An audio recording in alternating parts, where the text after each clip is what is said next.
அப்பா செம்ம tired. John, ஃப்ரிட்ஜ்ல காலையில குழம்பு எடுத்து வைக்க சொன்ன, எடுத்து வச்சிங்களா? ஐயோ மறந்துட்டேனே. எடுத்து வைக்கலையா?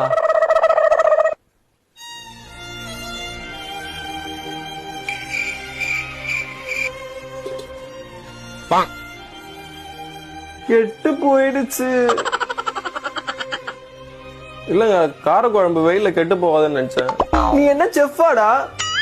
நான் ஒரு விஷயம் சொன்னா அதை காது கொடுத்து கேட்கவே மாட்டல. நீயா ஒண்ணு பேசி நீயா ஒண்ணு புரிஞ்சுக்கிற. இது நல்லா இருந்துச்சுன்னா ஃப்ரிட்ஜ்ல வச்சுட்டு நாளைக்கு காலைல இட்லி தோசைக்கு தொட்டு சாப்பிடலாம்னு நினைச்சேன்.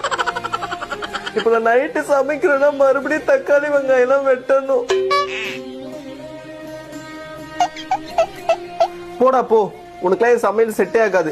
நீ போயிட்டு எங்கன்னா ஸ்விக்கி ஜொமேட்டோ சாப்பிடு, அப்பதான் திருந்துவேன். ஐயோ அப்படிலாம் இல்லைங்க, எனக்கு ரசம்னால தாங்க பயம். மற்றபடி உங்க வத்த குழம்பு, கார குழம்பு, முட்டை குழம்புலாம் நல்லா இருக்குங்க. சமையல் பிடிக்குமா? பிடிக்குங்க ரொம்ப.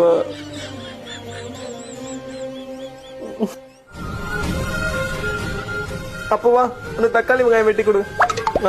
சின்ன வெங்காயமா பெரிய வெங்காயமா?